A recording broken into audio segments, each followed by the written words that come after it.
drink your Ovaltine. Ovaltine? A crummy commercial? Son of a bitch. Today, we're tackling the cinematic masterpiece that taught an entire generation two very important lessons. Never lick frozen metal and beware of gifts that could allegedly shoot your eye out. This week, we're diving into A Christmas Story. Join us as we revisit Ralphie Parker's relentless campaign for the Red Ryder BB gun, a lamp that is somehow both a major award and a fire hazard, and a family who really just wants to eat one normal meal without catastrophe. So slip into your pink bunny pajamas, dodge incoming snowballs, and let's get started before someone breaks another piece of fra-gee-lay decor. This is the Shermer High Alumni Association.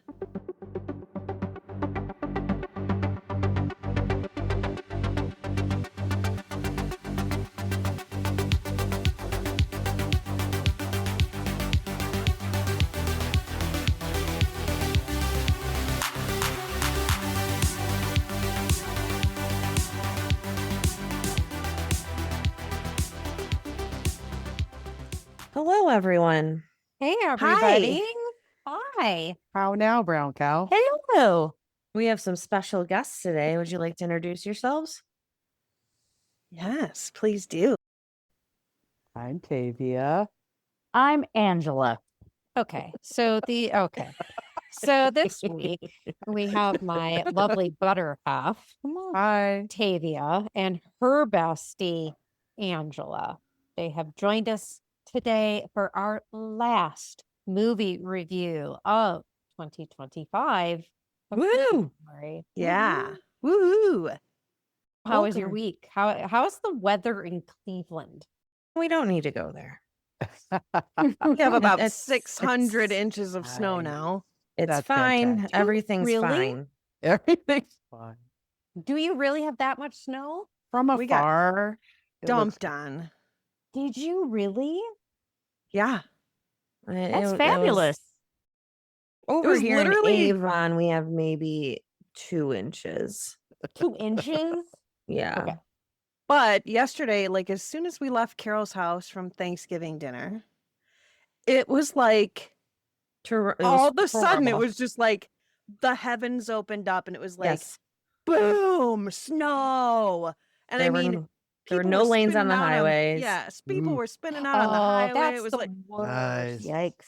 it was couldn't- awful. you couldn't awful. see 20 feet in front of you.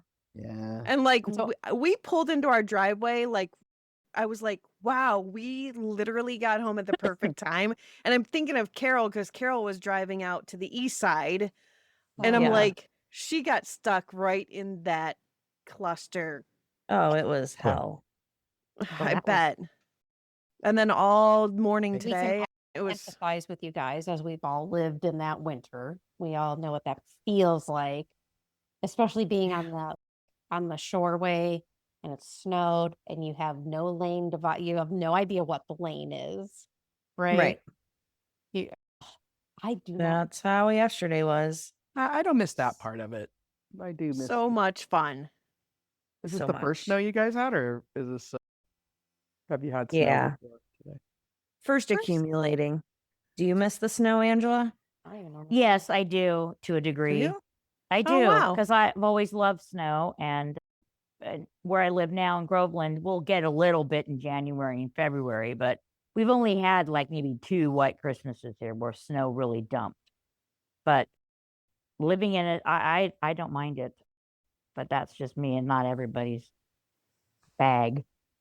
It's not everyone's cup of tea, Yeah. that's for sure. Like Here. actual snow? What do you mean? Keep Like- going, Janine. I know you know the song. I just didn't want to sing over everybody. Favorite scene in White Christmas is Is when like- they are in the cattle car or the food car and they do that. That's my favorite scene. And yeah, yes, that one too. Why don't we reviewing that movie? That's fantastic. Janine can do sisters as well. Not in the That's a good- 80s.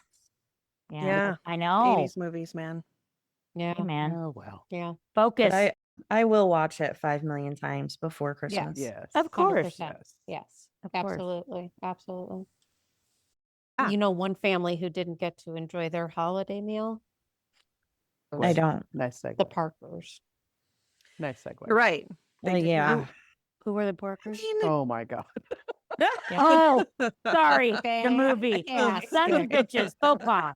So sorry. Okay. Fantastic. Fine. And scene. And the podcast. Okay. Yeah. And you're The kicked Park- off the podcast. Go ahead and do your homework. It's our special guest, folks. They didn't even watch the fucking movie. I did. I sat here and watched the whole fucking thing. You can edit that out. Well, tell Actually, you.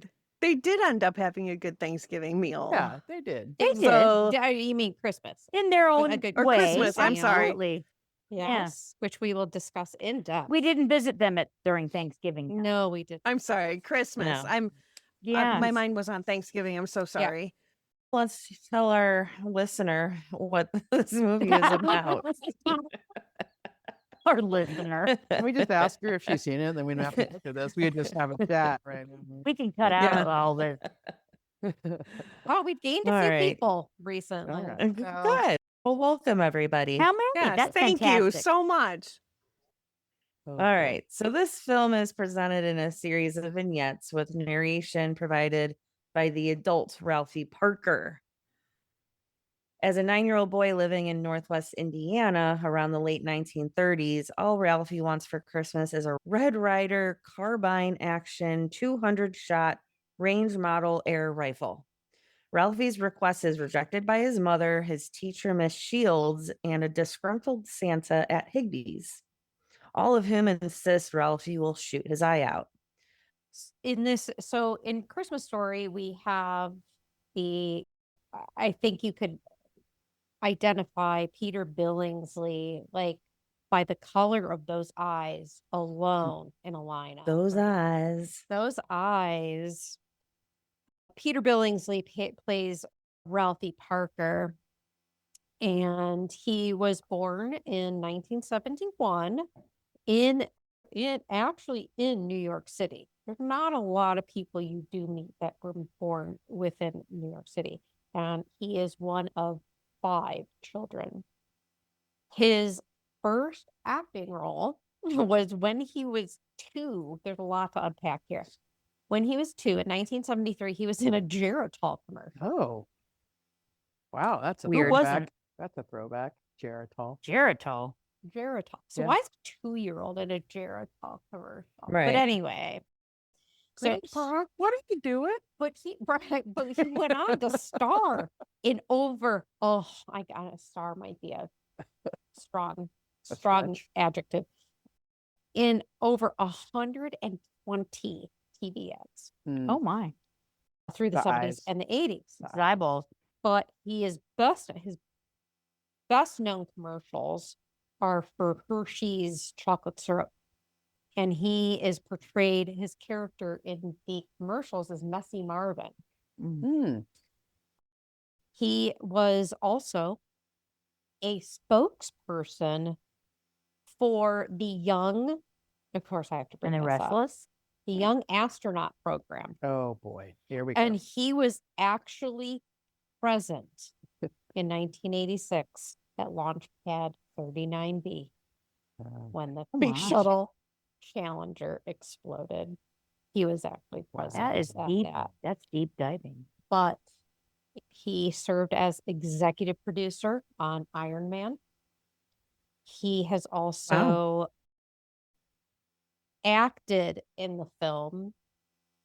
I'm going to say this name wrong, but he played a scientist who works for Obadiah Mhm. Stane. Yeah.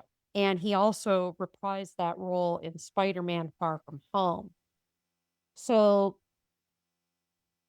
Peter Billingsley, John Favreau, and Vince Vaughn all appeared in 4 Christmases. Stellar. Yes. And as Get well as money. Couples Retreat, which was Peter Billingsley's first major film as a director. So he was executive producer on Iron Man. So he is very active within Hollywood. Then we have Melinda I Dillon. love that for him. I love that for him. How much higher in your esteem did he go up once you found out he was all about space and all that? Me? Yeah, Yeah. just like Yeah, did you nerd out? her head exploded, right? Yeah. He's Right. just like, Kristen was I like, love him. "Oh yes, I love him Peter now. But they- Billingsley." no, my- like, He's my wait, most favorite. what if he would have just went to space camp at the same time I went to space? Oh, I love Like him. how could that have just she's just gonna follow him all the time now.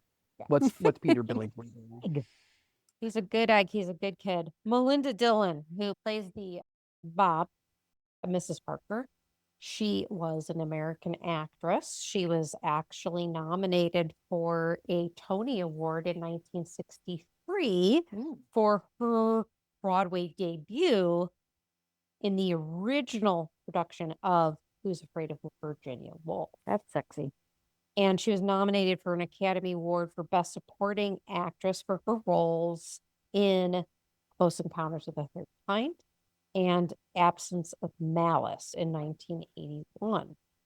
She began her career as a improvisational comedian and stage actress. So I didn't see anything that she was like with Second City or anything like that. But definitely her training came from like comedy.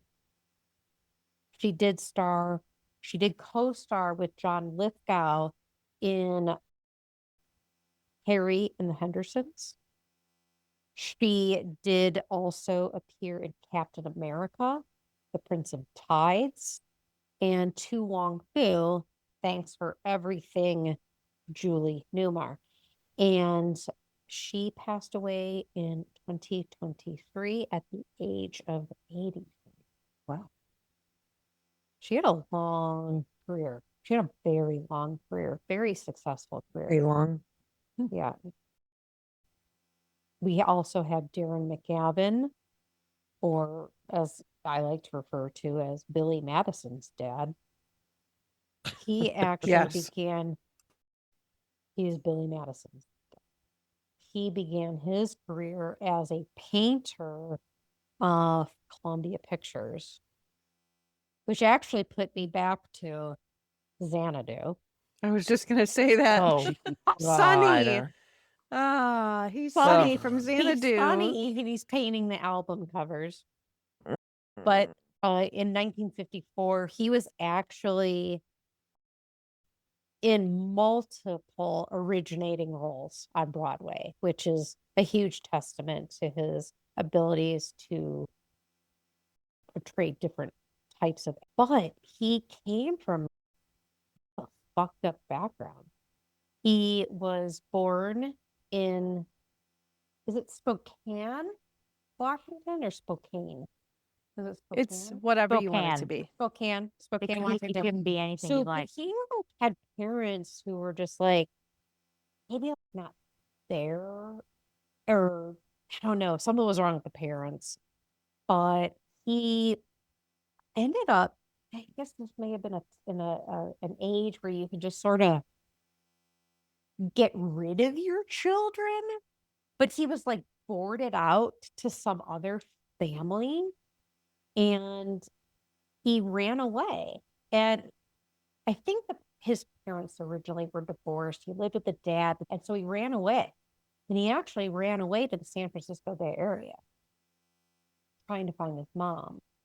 He eventually does find his mom. She's like in Southern California, but he ended up going to college in Stockton, California, which is quite close to where we are right now. And he got his break. After he was rejected from the military did not want him because at the young age of 18, he already had like bad knees. And so they were like, you're out.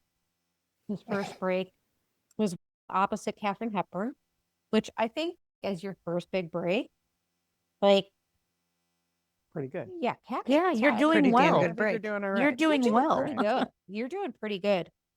And then that was on film. And then I think it was on TV. He was opposite Burt Reynolds in a show called Riverboat. But him and Burt Reynolds hated each other. Oh. They That's did too bad. not. But Burt Reynolds was replaced. Ooh. Darren McGavin was not replaced. Burt Reynolds was replaced It with seems another It actor. seems every time I've ever seen him in a movie, he's always the same age.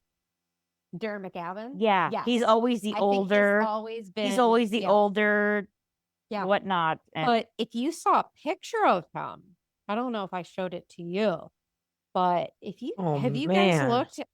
Hubba Did you Hubba? see Yeah. that? Oh, the Yeah. younger. Oh He's a my Yeah. God! strapping Like, feller. He's a smoke Deliciousness. show.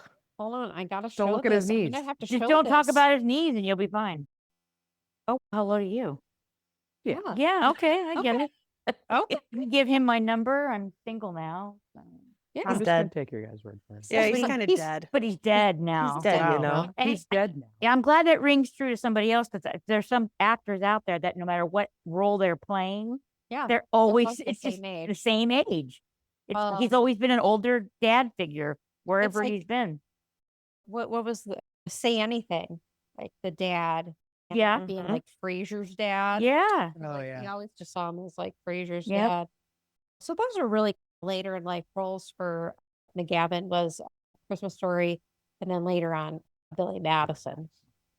And then he passed away in February of 2006.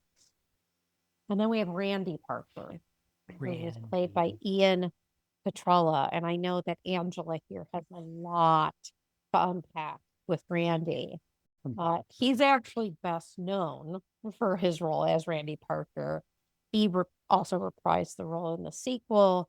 And from November of 2010 to the beginning of January 2011, he actually served as a guest tour guide of the Christmas Story house, in which I remember I that. believe he lived in.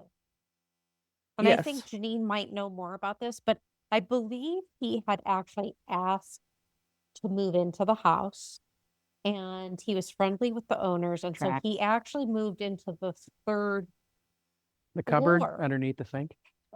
of Yes. Specifically lives in the cupboard. into the He thing. lived underneath the sink. he gave tours of the house. And I think this was before they got the actual set materials or the actual recreated set materials, and it was taken over by the foundation. But he still resides in Cleveland, and he works Really? he does, last known, he's still, and if I had to guess, I'm gonna say he lives in Parma, but There's no good way to get to Parma. there is no good way to Why get do to you- Parma. We should have do you had guys- him on the show. Yeah. No, we should have sent him an email. We'll I tag could have him. met him at Starbucks At I could have Randy, picked him up. or somewhere cool in Tremont. Come up. at Randy Parker. You could have had it in the Christmas. Oh, Story let's house. flood him with Damn email. it. Oh, because we're gonna have a lot to we- say about. We got a lot to say, but I so, yeah. yeah. Anyways, Yeah. So he We currently need to still lives- befriend Randy Parker. Totally. Find him on Facebook. He works in animation and puppetry. Oh, there In that tracks. Cleveland? That Ooh, maybe tracks. my scout troop can do the puppetry badge, there and I will reach out to him to come do There you that. go. There you There go. you He'd be all over that Mm. like hobo on a ham sandwich. There you go. Wow. Love it. Hobo on a ham sandwich. Yeah, I said hobo on a ham Are sandwich. we allowed to say hobo, what is- Janine? A hobo is that specifically a person who hops Jumps on rail train? cars? Was that? right? That's Yeah. what I thought. Kiwis Ah, Big Adventure because we have the hobo on the train. It's a train dude who Mhm. hops the trains all day long. Because he's a hobo. And if he hobo. sees a ham sandwich, he's You're all gonna over hop on it. it. You're gonna hop on the hobo. Hence, hobo on a ham. Come on. What about a hop on pop in the People House? You hop What's on that? pop in the people What's house, that? you're in a whole different territory. That's a whole other thing. You're like Or in a can we say that? Is that you okay? gotta I don't you even know. gotta be you gotta brace yourself for that. I got a lot of feelings about Randy. Okay, so what do we love Okay. about Christmas Story? We love. Do we love about it? It's a Clevelanders movie, right? But you said it was set in Indiana, so we're- that doesn't make any sense. The setting. Of the We're movie gonna is- get into that. Okay, we but gotta Carol, let I think it- Carol's gonna talk to us Okay. about something. as you were. Please go. Non-hobo. Go. As we all know, being Clevelanders, this was shot in Cleveland, Ohio, but also Ontario, Canada, which I did not realize the Ontario part. Director Bob Clark sent scouts to 20 cities before selecting Cleveland for its exterior filming. Cleveland was chosen because of the Higbee's department store in downtown Cleveland. And since Higbee's was exclusive to Northeast Ohio, the department store referred to in Shepard's book for the film is most likely Goldblatt's, located in downtown Hammond. The Camelland Chinese restaurant was 3 doors down on Sibley Avenue. Until they connected with Higbee's, location scouts had been unsuccessful in finding a department store willing to be part of the film.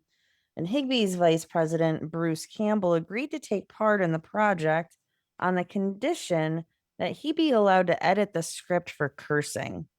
Ultimately, Higbee's was the stage for 3 scenes in the film, which included the opening scene where Ralphie first spies a Red Ryder BB gun in the store's Christmas window display.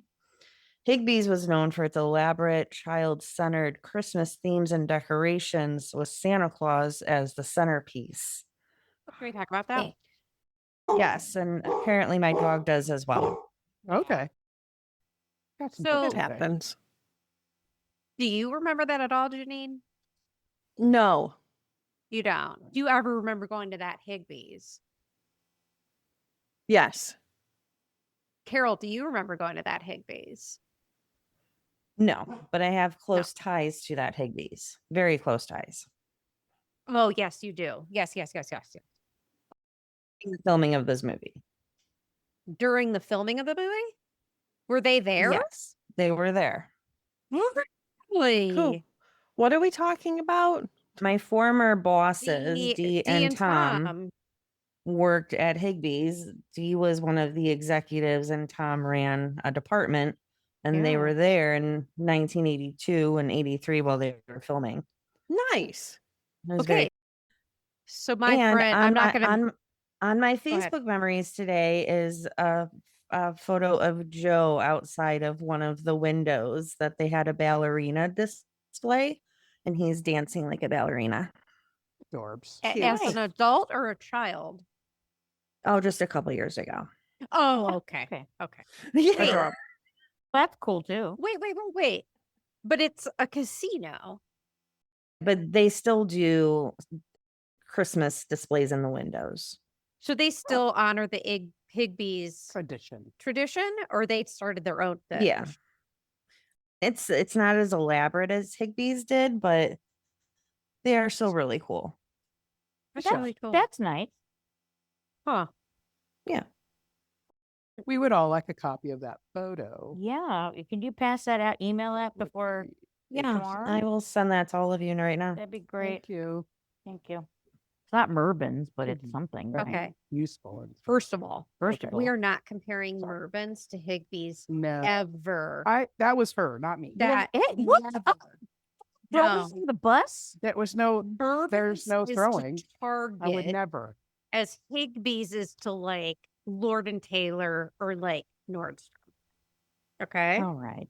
Okay. This is where the We do podcast not took a turn. compare Mervyn's to Higbee's. So Fine. we also see Higbee's in the parade scene filmed outside of Higbee's on Public Square. The parade was filmed late at night at 3 a.m. because during the daytime, the newer Erie View Tower and the Federal Building were visible from Public Square, as was BP Tower, which was under construction at the time. And Higbee's was also seen in Ralphie and Randy's Visit to See Santa, which was filmed inside Higbee's. The store kept the Santa sleigh that was made for the film and used it for several years after the film's release. Higbee's became Dillard's in 1992 and then closed in 2002. Dillard. So in addition to the scenes involving Higbee's, the exterior shots and select interior shots where Ralphie lived, including the opening of the leg lamp of the house and neighborhood, were filmed in the Tremont area of Cleveland, West Side. The house used as the Parker home in these scenes has been restored, reconfigured to match the soundstage interiors and open to the public as a Christmas Story house. Appropriately, the fictional boyhood home of Ralphie Parker is on Cleveland Street, the name of the actual street where Shepard grew up. How fun.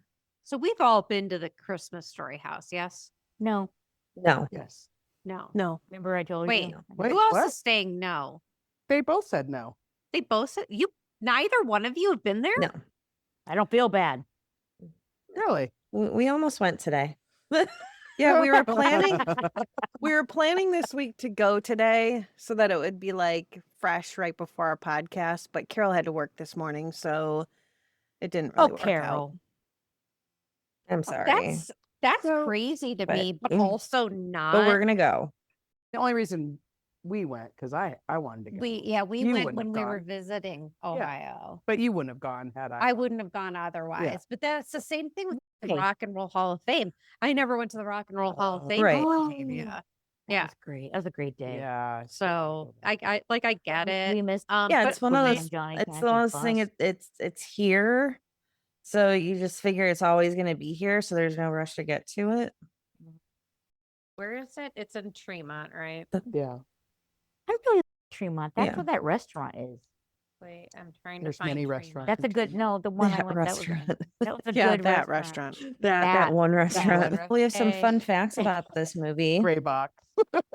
In August of 2011, Zach Ward, who played Scott Farkas in the film, sued Warner Brothers over merchandising for the film after the company authorized a figure resembling his character from the film without his permission.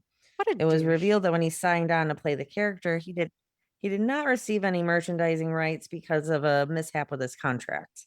The lawsuit was dropped in January of 2012 after Warner Brothers revealed that the figurine Volume went showed significantly a low. generic face that had been used on them since 2006, and the statute of Yeah, limitations Yeah, but had it run was out. better a few minutes So ago. suck it, Scott. What a douche to you. And Marcus. Gene What a Shepard plays. Farkas. He is a Farkas. Hey, my hairstylist's And- last name is Farkas. Carry So on, Gene Carol. Shepard plays the man standing in line at Higbee's waiting for Santa. So of course he had to get something in there somewhere. They all And are. Peter- They're all in it. They're all in it Yeah. at some point. I do know that. Like the director is one of the friends who is outside when the old man is trying to like position the lamp, the leg lamp.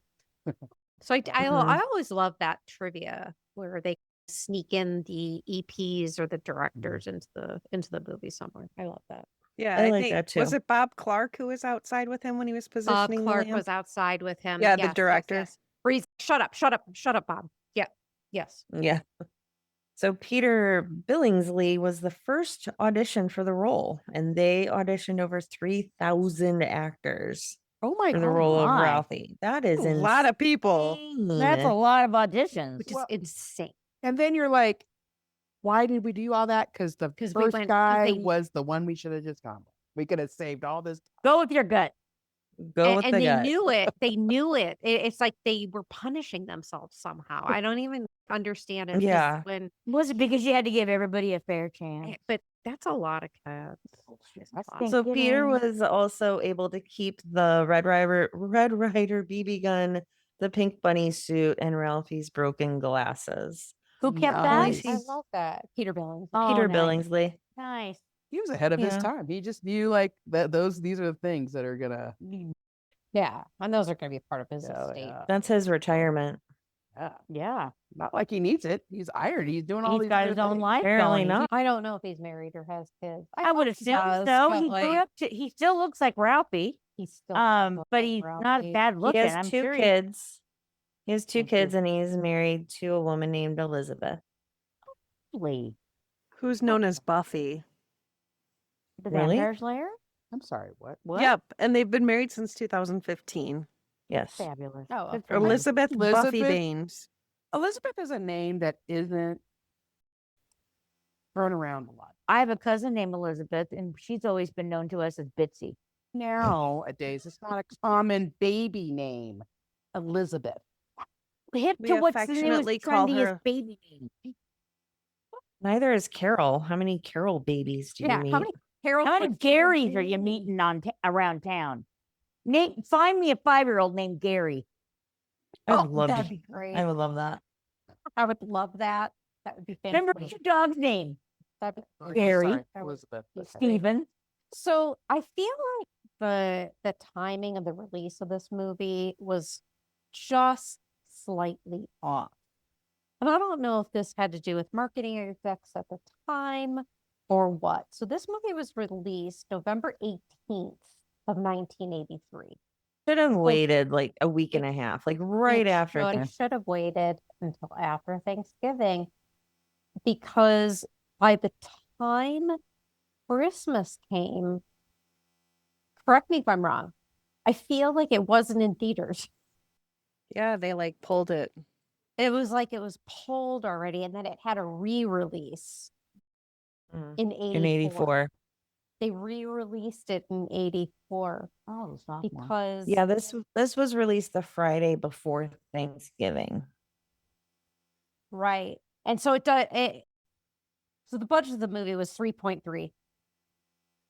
What's our comparison to that? Howard the Duck? Yeah. I think Howard the Duck is our closest in budget, which is interesting. Who did the puppetry in Howard the Duck? Was Randy. it Lucas? Was it Lucasfilm or That was gold. Yeah, I thought so. Yeah. so? Where did $3.3 million go in this movie? In That's I've been- 1983 or 1983.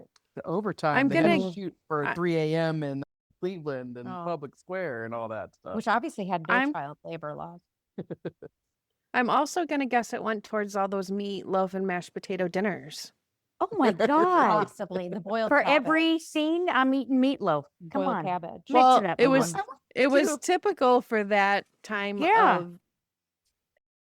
the time that it was filmed. Yeah.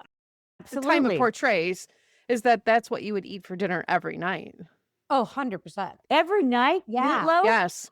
Yeah. Yep. Oh, But You you would also just- have to, with Uh, children, leftovers. actors, What maybe about you had extra budget because they have to have certain things. I don't think there were rules Really? in 83. I really so. Yeah, I don't think so there either. were rules, but they just probably weren't They obviously enforced. filmed at 3 a.m. in public square. And children are awake Well, at that hour. oh. So somebody's dropped the ball. But so it had a $2 million opening weekend. All right, cool. And it goes on to gross 19.2. So numbers wise, it did great. It Yeah. did wonderful. And I think we'll talk about this in the rewatch verdict. It's just unfortunate because I feel like our 1983 holiday releases, this could have done a lot better than it did solely because of the date they released it. But that's conjecture and that's completely my opinion. But you So- said they re-released it in 84? So the next Christmas season in December of 84, they re-released it into theaters. And how did it do then? It doesn't matter. Oh, okay. It goes to the overall gross of Yeah. 19.2, which is fine.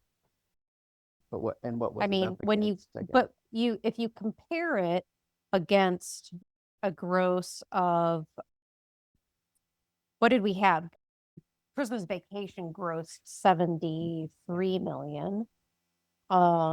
Scrooge grossed 100 million. So 100 million versus 19 million. What did Die Hard gross? Oh, forget it. Die Hard had to have grossed. Oh, Die Hard grossed like 140 million. So it didn't make a lot of it didn't make a lot of money, but it made its money back.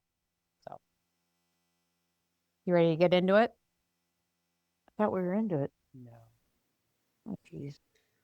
I'm gonna Can you need more hear me? beer. I'm gonna need more beer. Are you ready to get into it? I'm ready. Let's do it.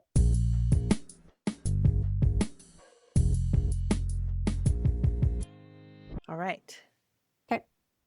So the neighborhood glistens with snow as we look out over the steel mills and pan over to Ralphie Parker's childhood home on Cleveland Street.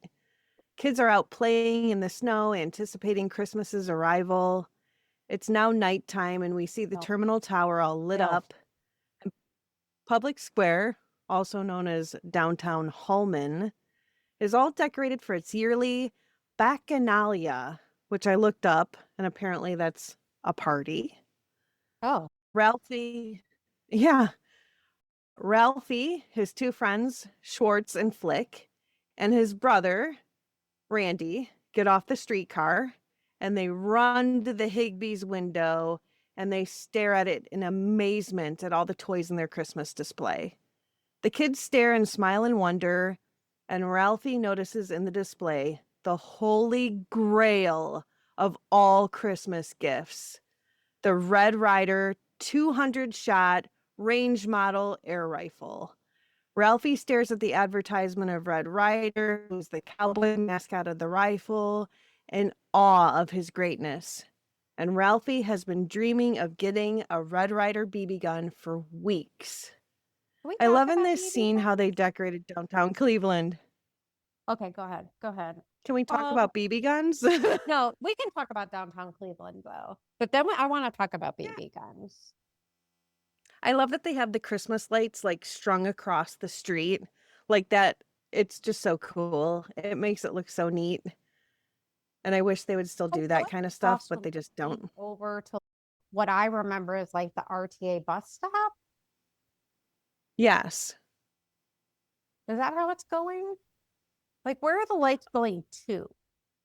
I think they just go like across from like light pole to light pole, but they're like diagonally across the street.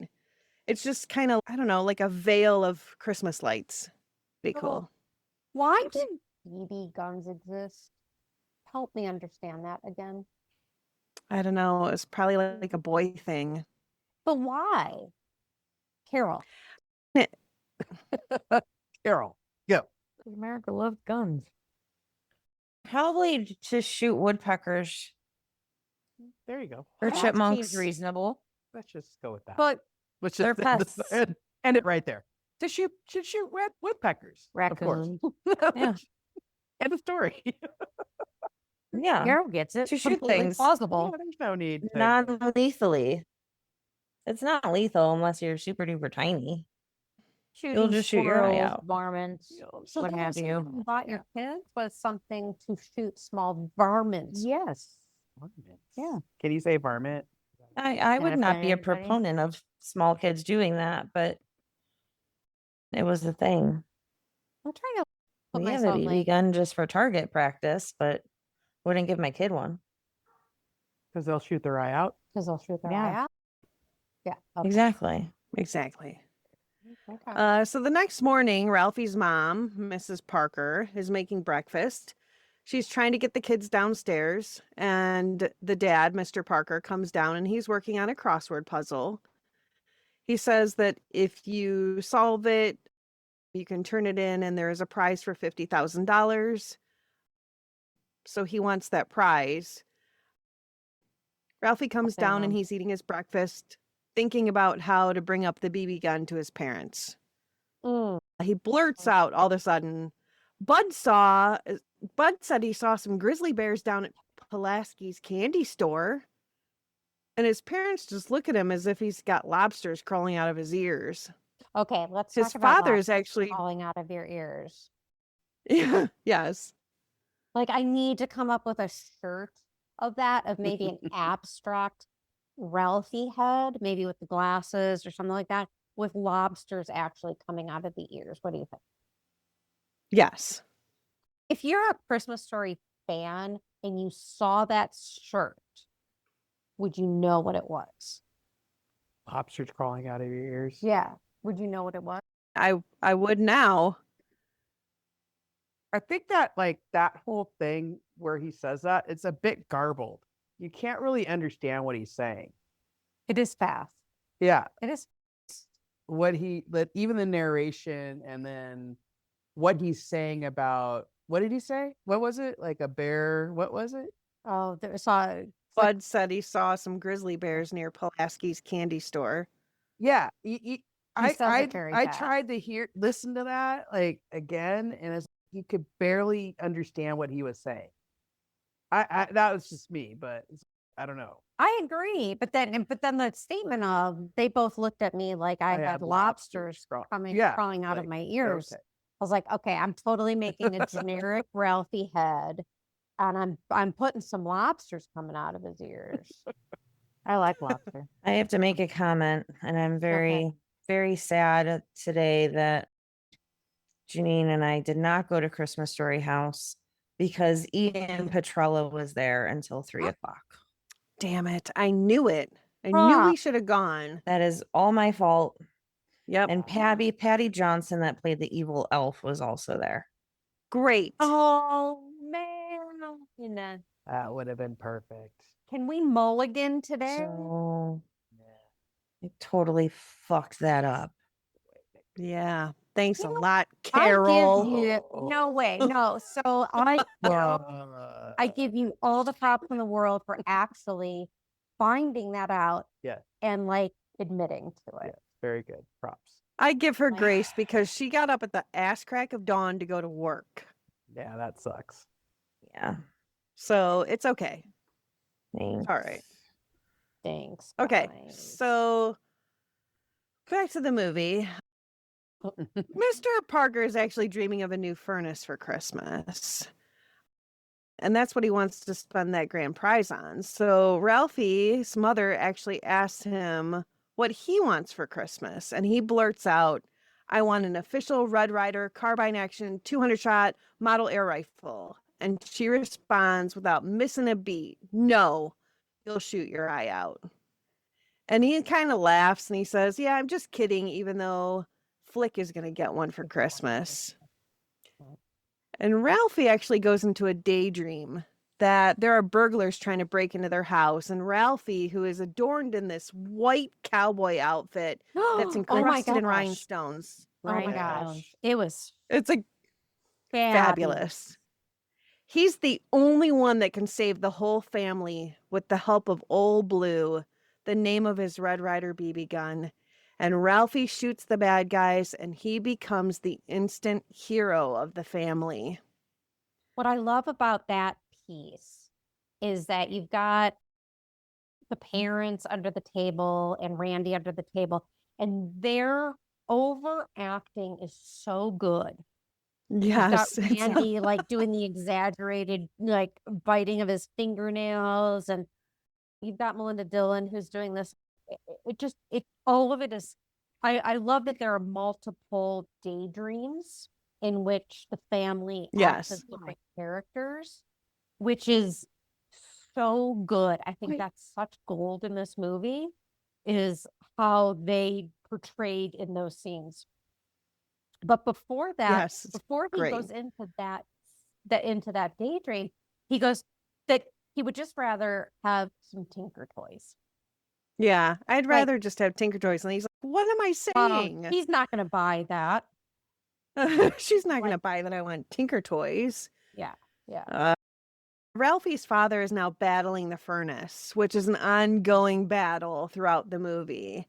And he's using every swear word in the book, which the side note on that is that it was all gibberish that he's speaking. And it was really hard for Mr. Parker, the actor, to do that without using actual swear words. So he just came up with these really crazy things to say. So if you pay attention to what he's saying during that battle with the furnace, it's actually pretty funny.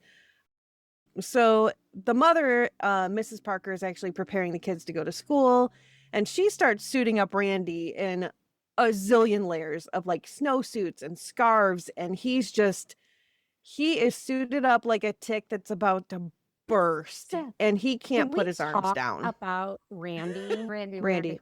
So Randy's being suited up to go to school, right? Yep. Randy's being suited up to go to school by his mom. Okay, so we have to assume Randy's what, first grade? It can't be kindergarten. It gotta be like probably. Sure. Okay, I just want us to put a pin in that. Okay.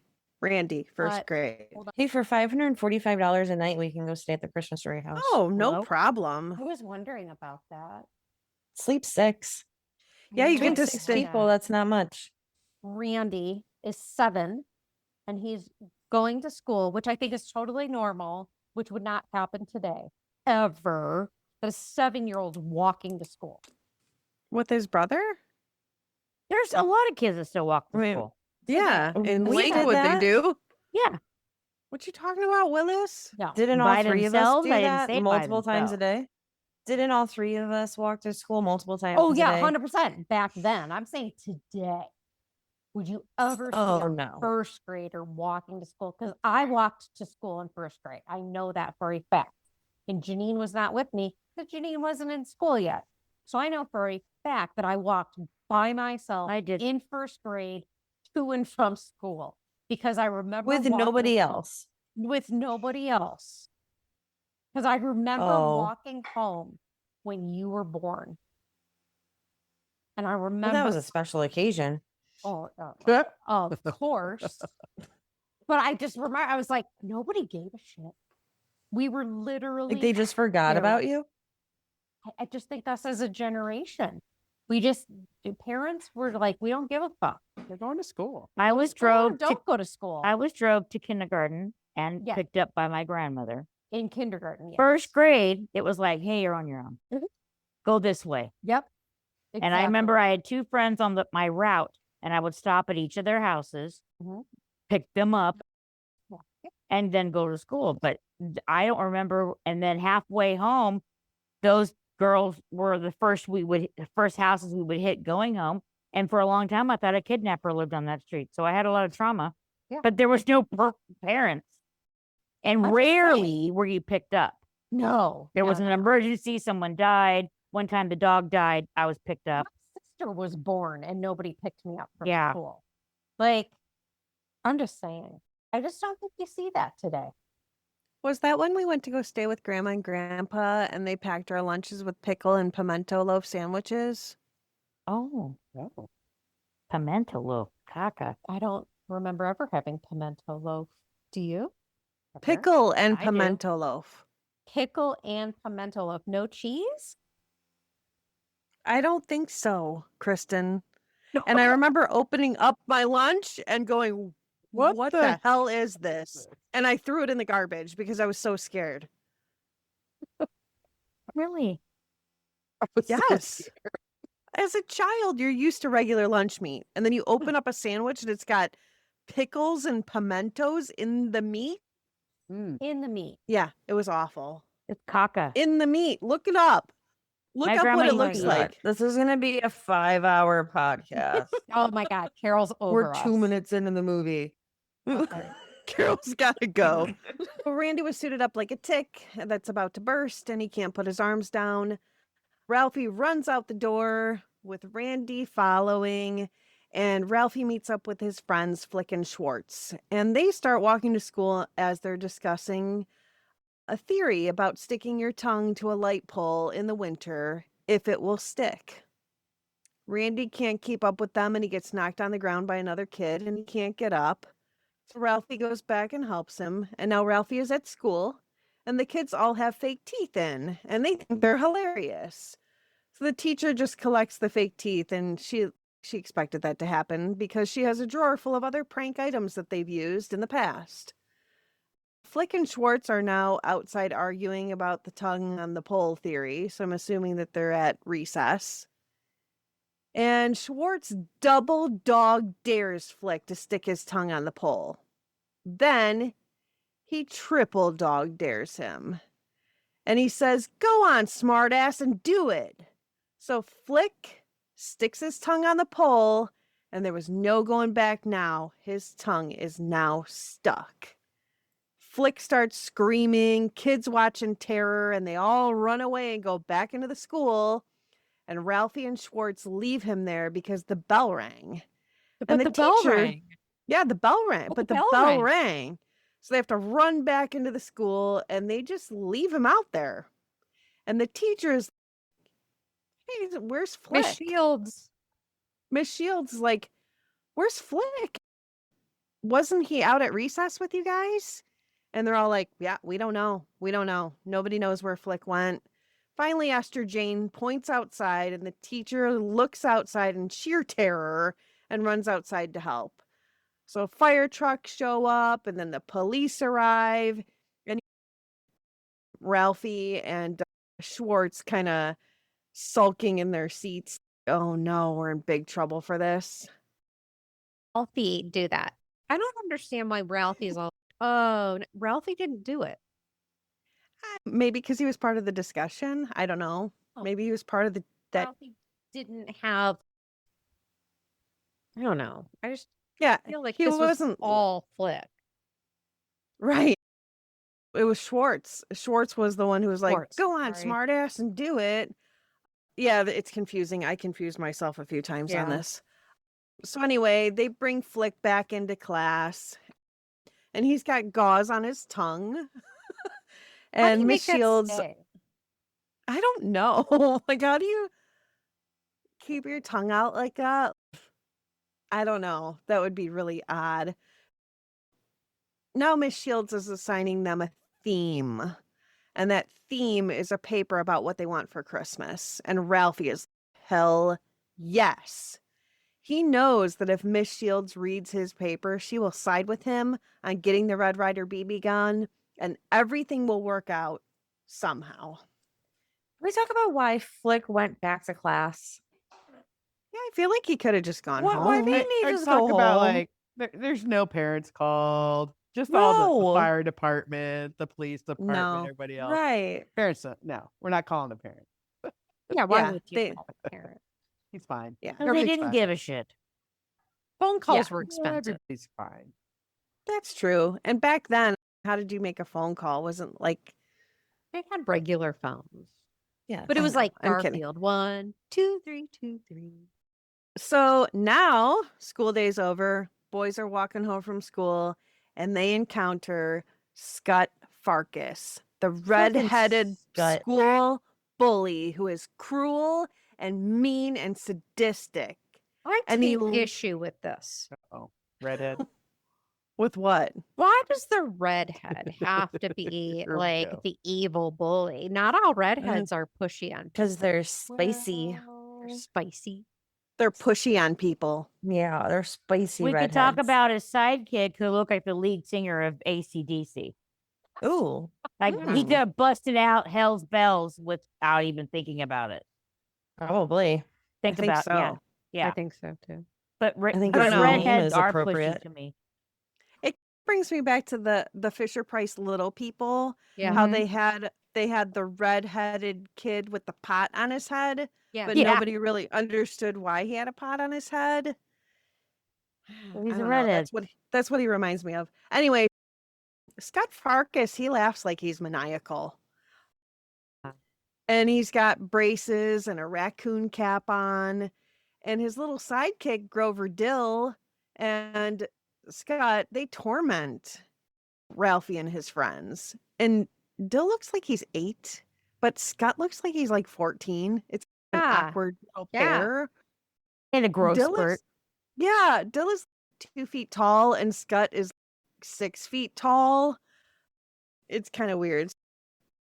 In this scene, this is where Randy laid on laid on the ground as like a slug because it was his only defense. Yes, yes. And then what was his name? Grover Dill. Yeah, Grover Dill. And okay, so I was yesterday years old when he comes up and he's like, "Who's next?" Yes. And until yesterday, I have always thought that he goes, "Who's Nick?"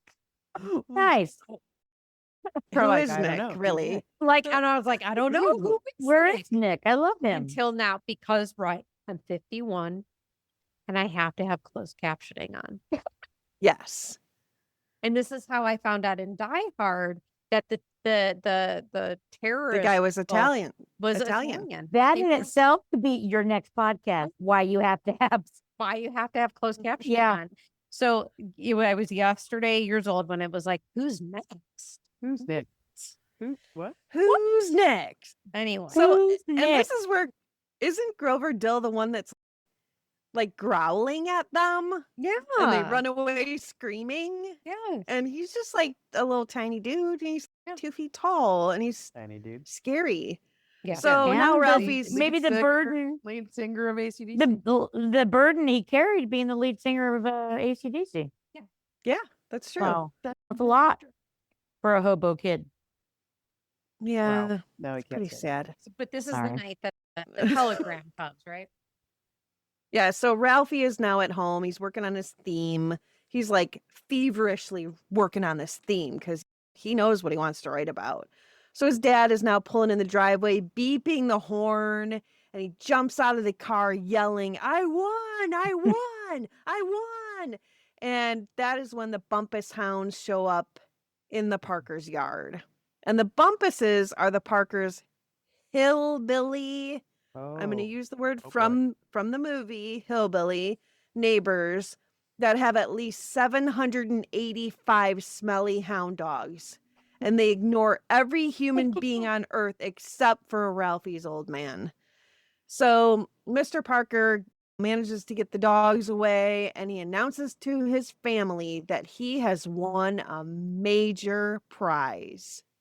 He received a Western Union telegram and the prize is coming tonight. He called Ernie McCloskey at the freight depot, and Ernie said that the telegram was actually late and the prize was already there and that they were going to send it over that night.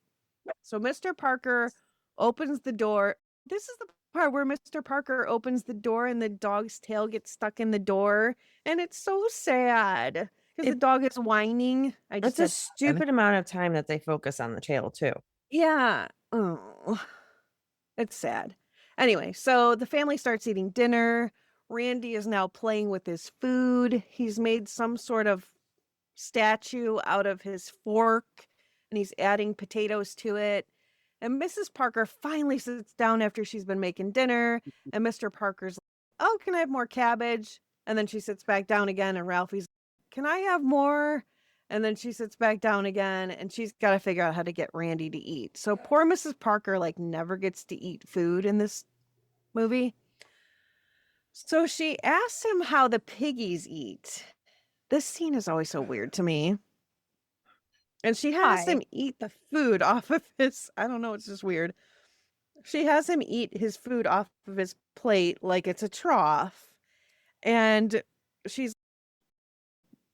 he's snorting like a pig and she's laughing and it's just, But I he's don't know, getting food in his system, and that's he's all she getting cared food about. in.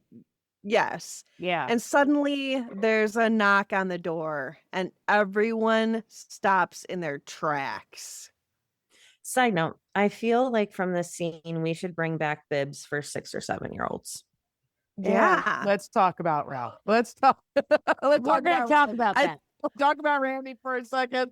You got a full thought set of teeth, about- Randy. You have a full set of teeth. Oh boy. Do you need a bib? This Yeah. goes all into the. Let's delve into some Randy mythology. I don't know if that's where we are in the I don't know. I podcast. mean, what about Randy? Randy's a Let's- joke. This is the segment we call "What About Randy." First, I got to say, I've never seen the movie from beginning to end until last night. I had always caught part, Wow. but I'd never seen it. I'd never paid that much attention. And I realized last night, what's Randy bringing to the table? Literally. He's got a full set of teeth and he's got a bib on. I don't think he says a word. Does he say any words that are... I don't think he says like any full Ralphie, sentences. I can't get up. Yeah, that's. says, I can't "Ralphie, put my I can't arms get down. up." Yeah. or whatever. Can't put my arms He down. could have very well dressed himself. Wow, a Zeppelin. He says a few things. Yeah, but yeah, which leads to really how old is he Like, in this? how old is he in Like, the it's- movie? He's not a toddler. He's going to school. Is he that baby? he's at Are least kids 5. babied like that? In that in that era where they just coddle, it's like- 'cause he's under a sink at one point, and mom leaves him there because he's happy there. I never focused on I Randy. mean, I would until do the last night. same if I could right now. What? What'd you say? She'd do the same. So my focal point last night was Randy. I don't know what you brought to the table, Randy. He's not eating. He's like It a would have been boring pig. if Ralphie was an only child. True. But I don't really So it's see Randy bringing anything to the table other than He brings a. He He just- rounds out the family for Yes. sure. Right. He's an Numerically. interesting character to the family. the sibling rivalry. Yeah, he's But just dope. the annoying. He didn't have. you remind me of Kenny in South Park because every time they showed a scene of them walking to school, Kenny's 4 blocks behind. Like nobody cared to wait for Randy because they knew Randy was a dope. But yeah, Randy Gonna weigh him like down. 25 True. layers. Ralphie. It could makes sense care that less. Randy's into puppetry, so it all makes sense. That was it. Anyways, So Mr. Parker answers the door, and there are 2 guys there with a large wooden box. And they wheel it in, and Mr. Parker says, "Fra-gee-lay, it must be Italian." And Mrs. Parker, without missing a beat, she goes, "I think it says fragile." So Mr. Parker opens up the wooden box. He has Ralphie get him a hammer and a chisel to get this thing opened. And he finally opens it and he starts digging through the packing materials. And he finally pulls out a leg with a thigh-high fishnet stocking on. And Mrs. Parker asks, "What is it?" And he says, "It's a statue." Ralphie runs his hand up the leg and he's like, "Yeah, a statue." Where did he When learn Dad that? keeps, I don't know. That's what I'm wondering too. So Dad keeps digging in and he says, "Holy smoke, do you know what this is? This is a lamp. Isn't it great? What a great lamp." And Mr. Parker wants to put it right in the middle of the front room window. And Mrs. Parker is obviously not happy about this. So he moves everything out of the front window and he plugs it in and it glows. It reminds him of the 4th of July. And Mr. Parker goes outside to see it from the street. Other guys are approaching him, asking him what the lamp is. And he says it's a major award. And the mom is super embarrassed. She's kind of hiding inside. And the only one thing can take Ralphie away from the electric sex that's burning in the window, which is little Orphan Annie. So they go and they start listening to the radio, which is what kids did back in the day. Well, everybody listened to the radio. So the next morning, Ralphie turns in his theme paper to Miss Shields, and he imagines that she will read it and be enamored by his work and give him an A+++ on it. So after school, the kids are chased by Scud Farkas again. That evening, the family is headed out to get a Christmas tree when Mrs. Parker runs back in the house and turns off the lamp. What's funny about this scene is she turns off the lamp and says, "We got to save electricity." But if you look at the house, all the other lights are on in the house. So she turns off, That's she pretty turns funny. off just the leg lamp. So they pick out a big tree after kind of having some words with the Christmas tree lot guy about how the needles fall off. Pick out a big tree and they're headed home. They're singing jingle bells in the car and they end up having a blowout, which for the kids that are listening, that is a flat tire. And Mr. Parker says he can fix it in 4 minutes. Mrs. Parker suggests that Ralphie get out to help his dad. Mr. Parker has him hold the lug nuts in one of the, it would be like a wheel cover. It's a Yeah. metal wheel cover Hubcap. from back in the Mhm. day. A Hubcap. hubcap. Okay. So he's holding the hubcap upside down and he's putting the lug nuts in it. And Mr. Parker lifts his hand and hits the hubcap and all the lug nuts go flying. And Ralphie yells, "Oh, fudge." Only he didn't say fudge. He said the word, the big one, the queen mother of dirty words, the F dash dash dash word. Mr. Parker says, "What did you say?" And he makes Ralphie get back in the car. Mr. Parker tells Mrs. Parker what Ralphie said, and she starts screaming. And Mrs. Parker ends up putting a bar of soap in his mouth when they get home. Mrs. Parker wants to know where he learned this word from. And Ralphie is thinking in his head, I learned it from my dad. He swears at that furnace every day. But he didn't want to say that it was his dad because he didn't want to cause any problems between his mom and his dad. He also didn't want to get in trouble with his dad for ratting him out. And he thinks of the 100 times that his dad has said it. And suddenly he just blurts out, Schwartz. So Mrs. Parker gets on the phone with Mrs. Schwartz. Mrs. Schwartz proceeds to beat the crap out of Schwartz, and we can hear it with him screaming over the phone. And it's pretty sad. So Ralphie goes to bed and he's crying while he's lying in his bed. But then he has gives another... her a dirty look. Like, she sends him to bed. And like, Yeah. you see her kind of yelling at him down the hall, and then and she's, don't you give me that look out. And there was something like, I think she said it was like, I'll give you something to cry about. Yeah. I think it was her who said And that. so And it was like, how many people's parents have said that to them? Frank said it all the time. Did he? Yeah. So he's laying in his bed and he's crying, but then he has this other daydream of himself becoming blind later in life. So he kind of walks up to the door and he rings the doorbell, and his parents are like, oh, look, it's Ralph. We're so happy to see him. What happened? Why do you have a cane? Why? Asking him how he became blind. And finally they're like, he doesn't want to tell them. And finally it was from soap poisoning. And his mother is, oh my gosh, like I did this to him. And so the next morning, Scott Farkas and Grover Dill chase the kids to school and all the way back home. And when Ralphie gets home, he looks in the mailbox and he has finally received his Little Orphan Annie decoder pin that he has been waiting for. So he runs in the house and he leaves the rest of the mail in the mailbox. And he tunes into the Little Orphan Annie radio show to get the secret message to decode with his pin. So he gets the code and he runs up to the bathroom, which is the only place that he is private in his house.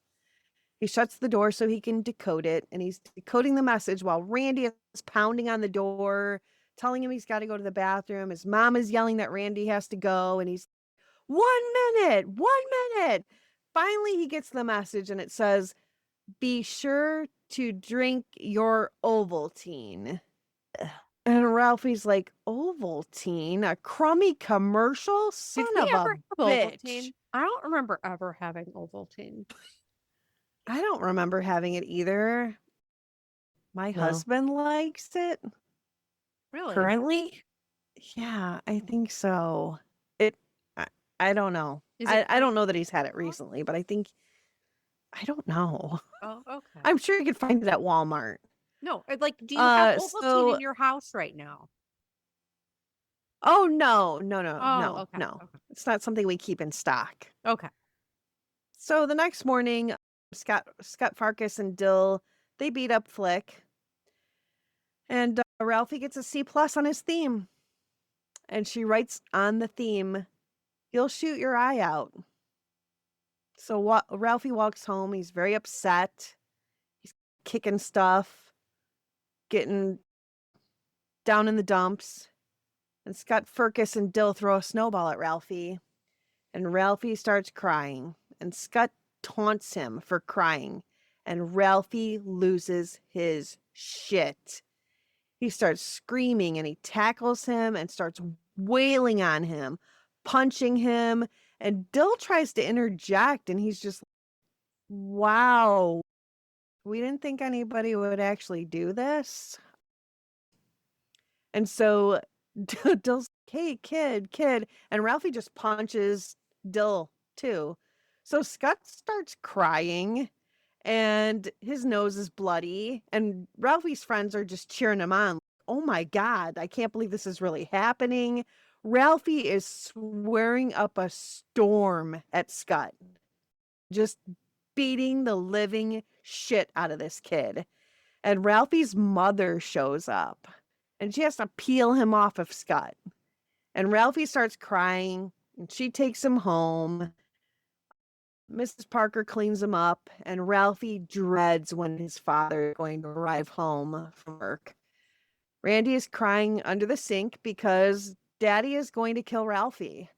And Mrs. Parker's, yeah, he's not going to kill him. Don't worry about it. She gives him some milk, and he goes back underneath the cabinet under the sink. So Mr. Parker comes home, and they're eating dinner, and he asks Ralphie where his glasses are, because she took them off when she was cleaning his face after this fight. And his mom pulls them out of her pocket, and she's like, oh, you left them on the radio from earlier. And Mrs. Parker tells Mr. Parker that Ralphie had a fight, and she gave him a talking to, and then she quickly changes the subject. So his mom kind of squeezes his shoulder when she walks past. Hey, I've got your back. Don't worry about it. And he kind of realizes that things are a little different between him and his mother now, because she totally stood up for him. Ralphie wakes up in the middle of the night, and he decides that the solution to all of his problems is Santa. He can just ask Santa for the Red Ryder BB gun, of course.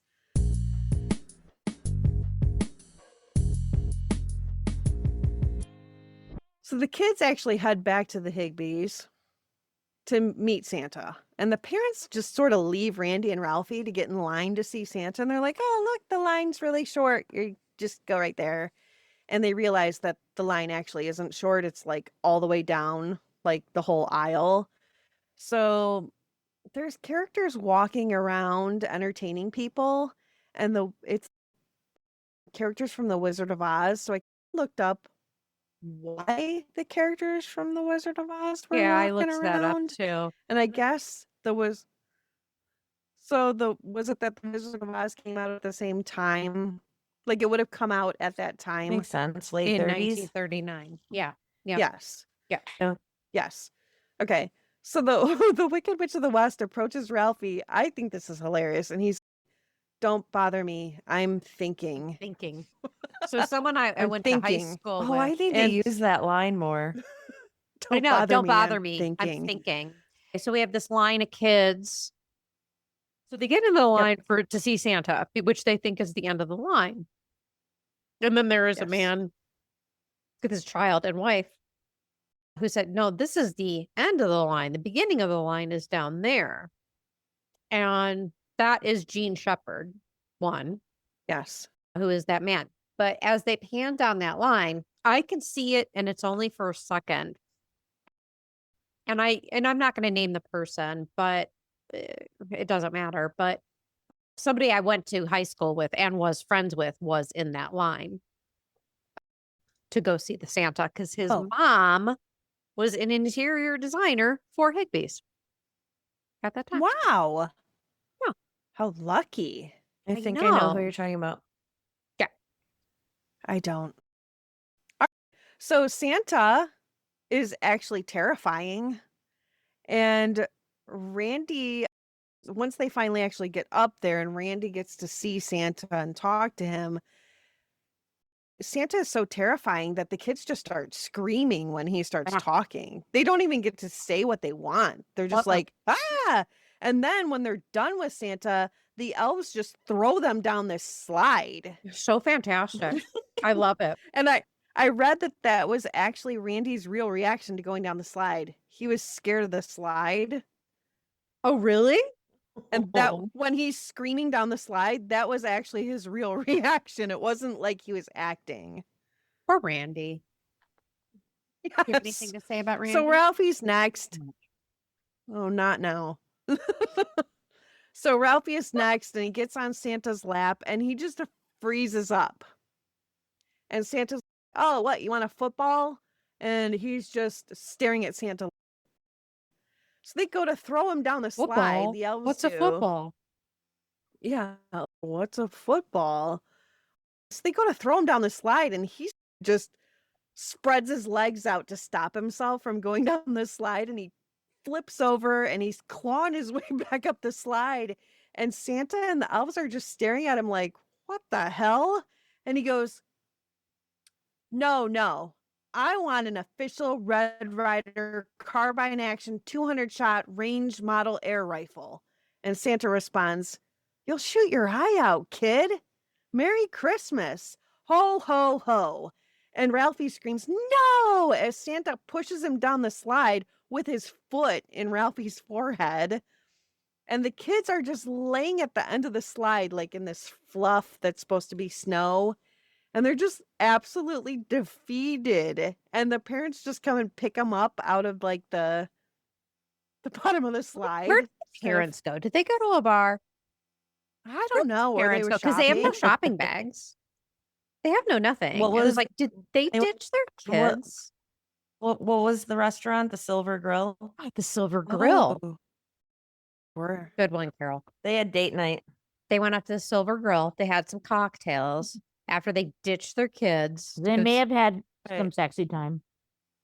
at the Silver Grill. In the department store? Wow, In that the is mattress section. that's a take. That's a take.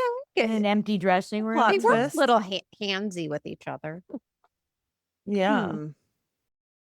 The kid in the goggles in this part that sort of, I don't even touch on him in my retelling, but he actually makes this scene really funny. Yeah. And he's He like, wasn't an "I actor." like Santa." Yeah, he wasn't He even wasn't an actor. He wasn't even supposed to be in the film in the first He wasn't even supposed to be in the film. He And- was somebody's kid. So when they were filming that Santa scene, Bob Clark actually found a kid that he thought would be a great fit for the movie because he had the goggles on. He was And a worker's kid. yeah. And Yeah. so they were like, "Yeah, let's throw him in the movie." And it worked out perfectly. It did. He was It did. awesome. I like Santa. I like Santa. I like Santa. So finally it's Christmas morning. And Ralphie gets up and he looks outside and there's a blanket of snow over his backyard and ice and it's really pretty. Can we talk And the about that? boys had, yeah. How many? And I think I posed this when we were watching this together because I watched it a couple times this week. But how many white Christmases would you say we had as a family? As kids, Yeah. Do you think there were I don't a know. lot? I just, in my mind, every one of them was. Yeah. In mind my too. mind, every one of them was too. So does that just lend towards global warming or we Yes. just don't remember correctly? I want to blame daylight savings. How long has daylight savings been a thing? Forever. And it's just like setting us back. So it's like fall is really until Christmas time. And then it becomes winter all the way through May. Because nowadays in Cleveland, I feel like you don't even think about snow until like really February. Right. Yeah, it's weird. Anyway, that's just what Well- I thought when Ralphie woke up this morning. I was like, when was the last time I had a white Christmas? And I think we had one have in the 8 had years in the that we lived there. We had one. I feel like it snowed yeah, like in the last earlier. I believe in I but think it was not on Christmas. 2021. Joe rode the motorcycle to church for Christmas Eve. Anyway, their backyard is beautiful. And the boys head downstairs and the tree is just gorgeous and it has Who tons did of not have presents that tree? underneath. I know, it's gorgeous. So we were talking about that as well. And they went Christmas tree shopping like a while ago. But you don't see Yes. the Christmas tree in the house until Christmas Eve. And I went, oh my God. right. It literally dawned on me. And I was like, oh my God, yeah. Like we would get a tree from the Y on Detroit in Lakewood. Yep. And it would sit in the garage until Dad had time to get around to treating it or doing something to it. So it would fit into the base in which he had to bring it in the Yeah. house. And I told Tavia and Angela this yesterday and that wasn't even good enough. Mom actually had him build a platform in which to put the tree on top of. Yes. But it took a When did while. he It have took a a while live to get from the tree? tree. Oh, What? yeah. We Wait, had what? a live tree for a long don't time. Oh, we had a ever live tree remember for a having live long, trees. long time. Very long time. And it Yep. took a very long time for it to get in the house. And Angela pointed out something, and I think it was true with us. But I don't think it was because tinsel was made out of lead, like your story was, but how each strand of tinsel went Yes. onto the tree. And it was like, yeah, Yes. we weren't allowed to touch the tinsel. And then straight into No. the dog's butt. Oh my God. Yes. You know what one of the worst thing is pulling tinsel out of a dog butt, because it is Yeah. so thin. You're like, I'm gonna pull this out of your butt now, Yeah. and then it just breaks, and then you just have a It's quarter inch of slippery. So you're tinsel. going to edit me and Tavia out of this podcast, but you're going to leave that in. Yeah. Yeah. Okay. I just Who want to make said sure. anyone's editing you out? Yeah, Nobody what? said that, and she's making Kristen's going to edit us out. she's making that up I'm because not. she's just drunk. Oh God. I have sobered up Any- quite nicely. So tinsel on a tree, that was the other thing. I thought that tree was so ill-shaped, which I loved, and it Yes. had the big fat bulbs, and then the Yes. tinsel. But And I you was always like, thought oh it my was God, beautiful. tinsel. Didn't matter. Oh my God, you always thought it was beautiful. Could have been the Charlie Brown tree. It wouldn't have Mhm. mattered. It was I a remember beautiful tree. Dad putting tinsel like on our tree, and he would he had a Oh. whole like thing. He had drape it over his Uh-huh. fingers, and then he would Ah. take one strand, and it had to be perfectly placed on the tree. Yep. My aunt did that. Yep. Us as a No family, we didn't willy-nilly do tinsel, but tinseling. my aunt did, and she wouldn't allow anybody in the house to help. Ugh. She had to do it every year. I don't do tinsel. Do you guys do tinsel? No, No. 'Cause we have dogs and butts. It's like Easter grass. It stays around. we have dogs with butts. Dogs with butts. Dogs with butt. Yeah. So they're just the kids are opening all these presents, getting all these awesome gifts, and Mrs. Parker kind of says, "Ralphie, you need to open this present from Aunt Clara. She always gives you the best gifts, always these awesome gifts." And he opens up this box, and all we see are these two pink bunnies. And then he pulls it out, and it appears to be a pink bunny costume of some sort. And Mrs. Parker makes Ralphie go upstairs to put it on. And Ralphie comes back downstairs, and he's in the most ridiculous pink bunny costume. It's complete with bunny ears and bunny feet slippers. And Randy starts laughing at him. Oh, it's so and Mr. funny. Parker His says, only he contribution. to looks the like a movie. deranged Easter bunny. He looks like a pink nightmare. And I guess he that wasn't in the script. Like, he said that on his own, and they kept it in there. Oh, it was Mr. lived. Nice. Yeah, it was an ad lib. So Mr. Parker says that he can take it off. So he goes back upstairs, and he changes out of that pink nightmare. And Randy's now asleep on the floor.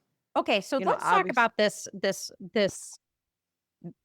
method in which they used to open gifts. That's Yes. This is not acceptable. not acceptable whatsoever. No. Chaos. Chaos. There's no And way. I think we can all collectively agree that it is a very organized situation. Somebody plays Santa. There's an equal like disbursement of gifts, not like a free for all, right? Like, No. Yeah, but have somebody was any of you supposed to be Santa. right? Have any of you ever just done a free for all? Like, just go the fuck crazy and open everything? No. Carol? I try not to do that. I always My ass It- would have been beat. it's if very I had tried that.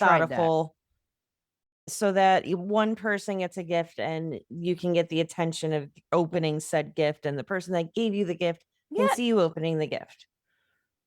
It's about yeah. respecting the gift and the gift giver. Right. Absolutely.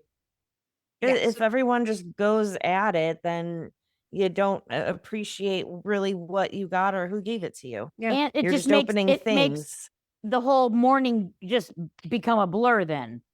Did anybody Right. else have to be very careful with how you open the gift? Yes. Oh, Like, you had yeah. to save We every. just but You couldn't rip the paper. Oh my had God. to Save the bow. Save the bow. bow. There were Save the as- bags. We Yes. I had very strict rules growing up. I'm traumatized by it. That's a Aw, podcast in aw. it of itself. Yes, absolutely. And I'd like to I remember having to save bows, the bows, but always went definitely in the not, bag. Oh, not like No, wrapping no. paper. It was everything. You Oh. had to save everything. Yeah, I think bows, eventually bags. it became just the bows and the boxes. So then you get to the point where Randy's sleeping, right? And you're there's this very, very, very slow pan, right, over to the parents. And obviously, the night has ended. Christmas is over. no, Not the night. It's Um, during the day. Like, It's still morning. No, It is still morning. Randy's asleep on the floor. It is Yeah. still morning why because can't we talk about that? Because she hasn't gotten the BB gun yet. who was able to open presents before you had a full breakfast, washed every single dish? Oh my God. No, And not then my possibly- house. No, then maybe we can have. No. We opened presents and then we grubbed. See, Yeah, there same. you go. But what I appreciate is it's probably, in my calculations, 8:30 in the morning. And they're drinking And the wine. parents are full ass drinking wine. Manischewitz, whatever they're drinking in Yeah. 1939, whatever. I love that for them. It was the time. It was love the that for them. era. No- No different than our mimosas. Nope, not at all. Ralphie and his parents are sitting on the couch talking, and Mr. Parker asks Ralphie if he got everything that he wanted for Christmas. And Ralphie says, almost. And Mr. Parker says, there's always next Christmas.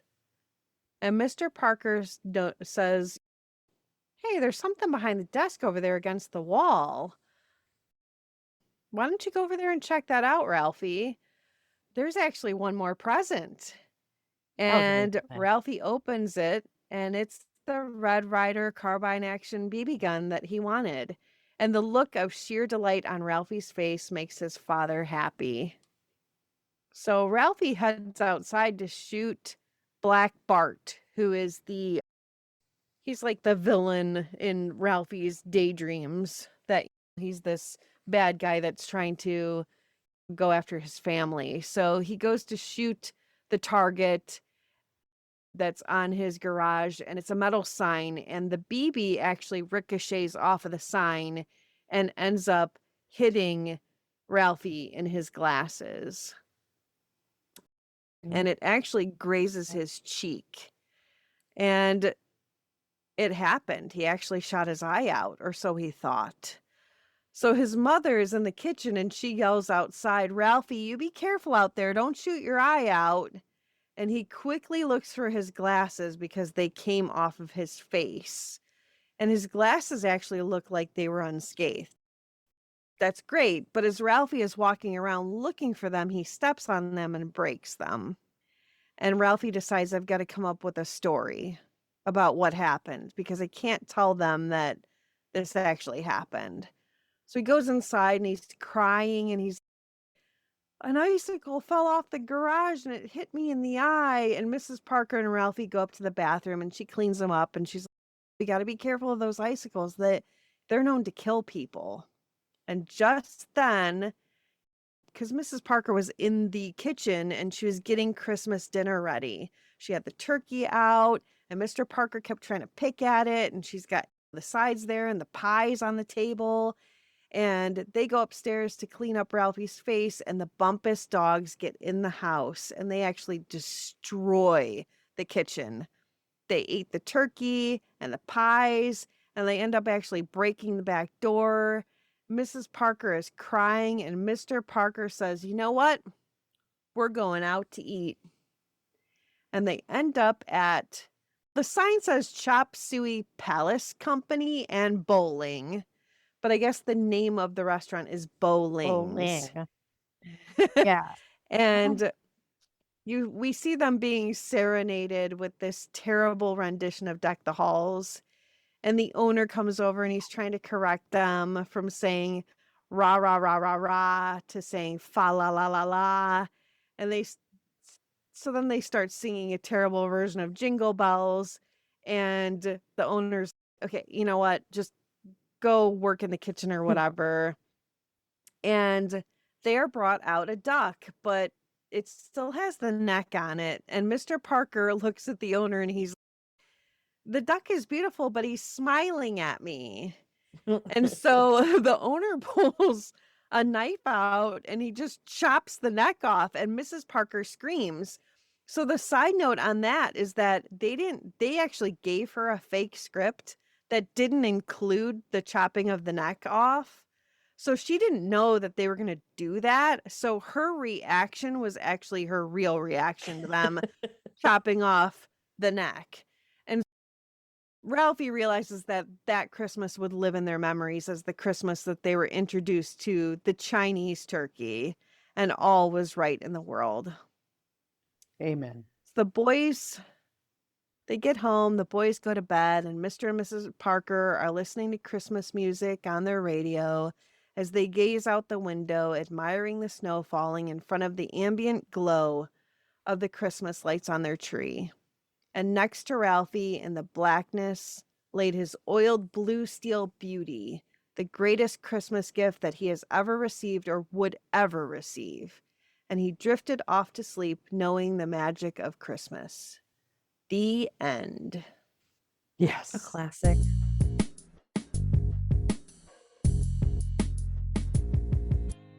I learned that in the movie Elf from 2003, Ming Ming, the elf, is actually Peter Billingsley. And I didn't know that. Oh, yes, So yes, when- yes, yes, yes. When you look back at it, you're like, oh my God, yes, that makes sense. So he's in an Santa's elf also. workshop, right? Yes, Yeah. in Santa's workshop. Yep. Yes. He's got elf money. He's got Marvel money. Yeah, he's He's doing doing all right. okay. He's doing all right. okay. Yeah. The kid He's is got the all Red right. Ryder. He does. So are we going to talk about that last scene now, or are we going to talk about it in the rewatch verdict? I don't know, but it's like there is this amazing, well-written, acted movie that ended in this like crazy racial stereotype. Yeah. And I think I remember feeling that, watching that back then. Yep. Like how weird, that not racist. I don't think that was a word that was used as much. Inappropriate. Like, Yeah. this is weird. This is weird. It's funny, but it's weird. Are you just talking about the restaurant scene? Yeah. Yeah. Where, you know, and I don't think it was meant in any, I don't think Nope. it was written in any sort of malice. I don't think there was any malice to how it was written. And it is well known in certain dialects, especially in Asian dialects, that hard consonants are very difficult to roll or difficult to pronounce. I get that. L's. I think it's a complicated scene because you have the workers singing, and then the owner comes out, or the boss or whoever, and he corrects him, and he's also Chinese, and he's able to speak and say how it was supposed to be. So it's a complicated scene, I think. Okay, so our 25% Asian person He's a quarter. Yeah, a Shit. quarter. is telling. Were they making fun of themselves? I took it as a scene if they were making fun of themselves. But Yeah, it can be either seen way. as cringy and it wouldn't fly today. I think if anything, it's cringy, but not in the sense Not in a super, super harsh, mean way. that they were doing it necessarily to, I don't know, They weren't trying to stereotype be or whatever. hurtful to anybody of Asian descent. I don't think that was it at all. No. It at all. No. But we do know that through the Broadway production of A Christmas Story, Ken Jeong, Yeah. he was a part of that, and he actually had that last scene rewritten. Yeah. Where all of the actors sing in perfect harmony. So the tomato meter and popcorn meter both gave us an 89%. which is very good. which is really good. We don't have a lot that are this high. No, we don't. So for the tomato meter, this is pretty high. It's very good. AOL ranked the film their #1 Christmas film of all time. IGN ranked the film the top holiday themed film of all time. In 2012, a Marist poll named the film the favorite holiday film in the US. In 2019, a poll commissioned by Tubi TV conducted by One Poll also ranked the film best holiday movie ever. A Christmas Story received a nomination for Best Digital Comedy and won Best Digital Animation / Comedy at the 2023 Golden Trailer Awards. So it is very well known and well applauded. Best boy, here we day. Yeah. He originally gave the film 3 stars out of 4, but later awarded the film 4 stars. What? What? What? That's unheard of. Hey. Bro, what? Yeah. And added this to his great movies list. He I don't suggested get that the him. I film psychologically do not understand this man. No. Nope. Not at all. He suggested the film that the film only experienced modest success because holiday themed films were not popular at the time. No, they just released it too That's early. kind of weird. Right. I don't know But what I he think was as a smoking, but genre he's off in his the rocker. 80s, probably not. I think it's only because we're able to rewatch movies over and over again now that we weren't able to do in the 80s, that holiday movies have become more of a thing. You know what I mean? No, I get that. But you've always had It's a Wonderful Life and White Christmas. And so White Christmas. holiday movies have always been a thing. They just released it at Yeah, the I wrong time. agree. I think, I think that was a problem. But Yeah. I'm glad that technology, or whatever you want to call it, has made it so that we've been able to rewatch. Yeah, and that it TV has been allowed to format. become a classic. Yes, Yeah. exactly. Yeah. So whoever was marketing or Vincent, put it out should really have lost their job. Yeah. Do we know anything about them? No. Do we have any backstory on those No. people? no. What did our friend Vincent say? Vincent Canby's mostly negative New York Times review complained that the movie's big comic pieces tend only to be exceedingly busy, though Mr. What? Billingsley, Mr. Gavin, Miss Dillon, and the actress who plays Ralphie's school teacher were all very able. They were less funny than actors in a television situation comedy. Go fuck yourself. Vincent. Whatever, dude. Wow. Yeah. Literally, go He fuck doesn't have any yourself. Marvel he money. even so talking screw about? him. What is he even saying? These Exceedingly. credits make no sense. You're stupid. Wow. That doesn't even make any sense. It doesn't. Yeah. I'm over it. I know. Taking GFY. But Carol, what are your thoughts? In general? So should we explain our cringe meter to our guests? Yes. Yes. Okay, so we have a cringe meter. It basically goes from 0 to 4. And so it is 0, not really rating for you on the cringe. Did it age well? Does it have cringe? And you've got not really, which is 0. Totally super extreme. I didn't know you had an actual visual of the cringe meter. This That's is it. fantastic. Yeah. Oh, Well, we do. We have visuals. Oh, what? Show it to me again. Okay, so we've got not really, Okay. totally, Oh, super, yeah. and extreme. 0, 1, 2, 3, and 4. Oh, 0, 1, 2, 3, 4. Yeah, Got 0 is you. it just doesn't rate on the Got you, cringe got meter you. at all. And then the second question is, would you watch it on a Saturday? And in our speak, what that means is we're always cleaning. And so you're cleaning your house and you're in the kitchen and you're cleaning, and this is on the TV. Are you keeping it on or are you changing the channel? So those are your 2 ratings criteria. Gotcha. And we'll have Carol kick us off this evening. All right. So I'm going to give this a high end, not really low end, kinda.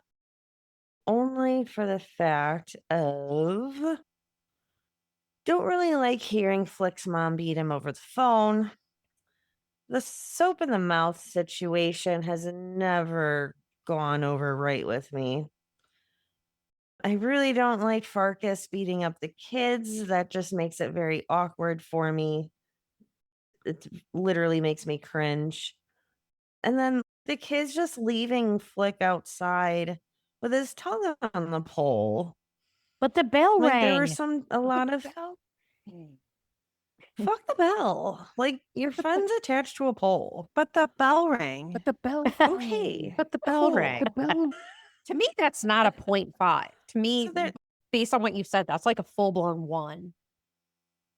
Yeah, you had a lot of. You have a had lot a lot of of things. examples. I mean, maybe. Yeah. Also, yeah, I half guess numbers are hard I for don't me to want to do. have to give it that. That's I the thing. I know. love this movie, and I don't want to have to give it a kind of cringe, but I think Well, I I- have to. Yeah, I think I have to as well. So don't feel like you're on an island there. No, I don't feel like I am, but I just really don't want to have to do that. But the situations just present themselves. But with that, if it's on and when it is on, I will be having it on in the background because I know every scene in line.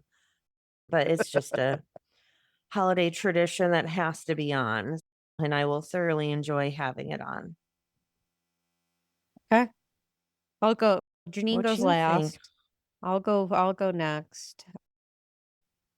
I'm gonna give it a kinda. So I'm gonna give it a kinda cringe.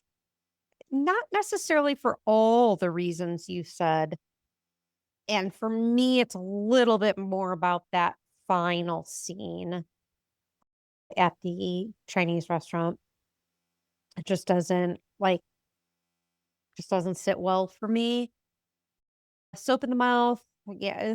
So a few of those things didn't hit negatively for me. But when I keep thinking, did it age well? I'm going, it's kind of cringe. It's kind of cringe. Like people aren't letting their 7-year-olds walk by themselves to school. That's for sure. But in the opposite end, like somebody swearing at their parent was considered one of the most like offensible offenses, where today it's not pretty much nobody bats an eyelash anymore. But I am going to give it kind of cringe. Am I watching this on a Saturday? Absolutely. Do I have TNT on for 24 hours watching this? Absolutely. It brings all the best things about Christmas for me.